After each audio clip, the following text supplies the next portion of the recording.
Heading into preseason, was there area of part of attack defense that you guys said you wanted to improve on? How has adding Dylan to the score been with those guys and helping them improve in camp and early on in preseason? I missed part of what you said. I'm sorry. Just Heading into camp, what? The point of emphasis in terms of the point of attack defense. Yeah. And bringing Dylan to the mix. Gotcha. I got you now. Okay. but no, Dylan's been great. I think we talked about him and the other veterans that we brought, a lot of defensive-minded guys. We want to challenge our younger guys to defend at a higher level, and I think bringing in the right personnel, the right veterans, has been crucial to that. So not only them pulling guys aside and giving them pointers, but directly watching them on the court. And so to have those guys that's up to our level, I think gives us versatility and kind of raises the expectations of the whole group. Is Jaylen Green still out? And if so, how does the offense change without Jaylen in the lineup? Yes, he's out tonight, dealing with the toe issue, but not much. I mean, we've kind of put in nothing specific for him as of yet. It's more about being a well-rounded team, a little equal opportunity. So although he'll have his sets that he'll get to eventually, we're kind of playing more of an open style, freestyle, and so it won't change much as far as that. And other guys will just get opportunities as they've taken advantage lately. Is this a short-term thing, or is this something that's going to take some time away from preseason for him? No, it's supposed to be short-term, one game, but we'll see how he reacts to it. Had a pretty nasty toenail he had to get taken off, and so it's uncomfortable, obviously, and we're getting him back in shoes, getting him on the court and doing some little things here and there, but it's more of a pain tolerance and cautious thing. Could have done it after preseason, but didn't want it to linger until the early part of the season. You're probably asking the same thing. Really? Number one, I guess the Spurs' #1 draft pick is not playing tonight, but I was wondering just your impressions of him from what you've seen and how you think he might benefit playing under Pop, knowing what you know about Pop and that pick. Yeah, I mean, he's a unique talent, something that nobody's ever really seen someone do at that size. So I think everybody knows about that skill set that he has for that size and the way he moves for a guy 7'5". So that's obvious. That stands out immediately. He'll adjust to the game. It looks like he's already at his strength and somewhat adjusted to the physicality of the game in his first 2 preseason games in summer league. And so, Pop will teach him like he teaches everybody. Skip no steps. Take it from the ground up and not put too much on his plate, but let him develop.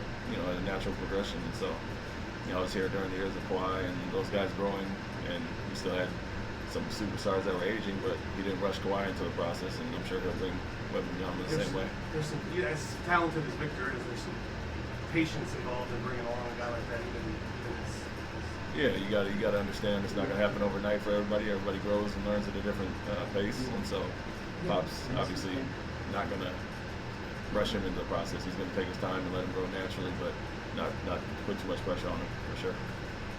How's it going? I know I asked this about on Saturday, but walking into this building, do you feel different? Do you feel anything different than you will in Orlando in a week or whatever comes after that because of where this is? Yeah, I mean, there's always going to be a difference. I spent so much of my time here, 10 years as a player and coach, and so obviously a ton of time. It's different still walking into this side of the arena, this locker room, but I kind of got that over with a few years ago with Boston. Once the first three out of the way, it's kind of normal thing.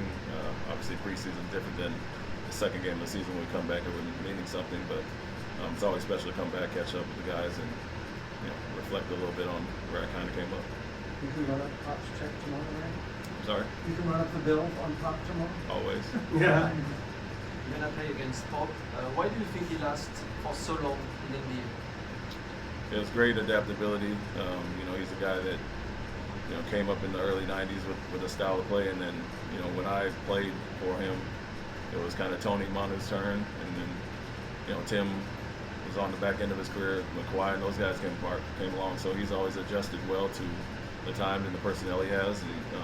He's a relationship-based guy and understands that's the root of everything, and I think he gets along with the younger guys just as well as he did with the guy Tony Manu, the guys he had for 15, 20 years, but when DeMarcus and DeMar DeRozan and those guys came in, it was a seamless transition for them, and I think that's the key to it.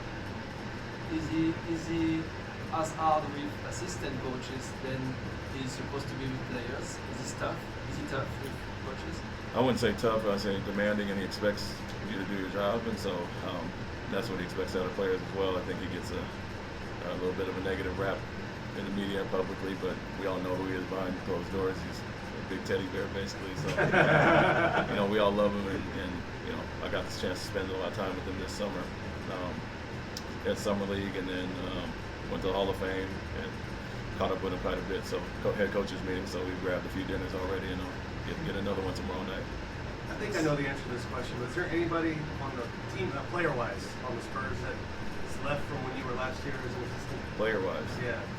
Anybody on that roster? No. No. Time moves fast. It was, LaMarcus, DeMar, Rudy Gay, and those guys, and so DeJounte, and so everybody's gone. Anything else? Have you given any thought to who's going to replace Jaylen Green in the starting lineup? And if so, can you tell us? Reggie Bullock, start. Yeah, get a chance to see Reggie with some of the regulars. He's gotten some minutes. We sat him the first game, kind of ramping him up, and then last game he got some more of the second half minutes. So we want to see him with the starters. And with the other four from the other night, right? Yes. Fred, Dylan, Jabari, Shulin. Yes. Thank you. Good. Thank you.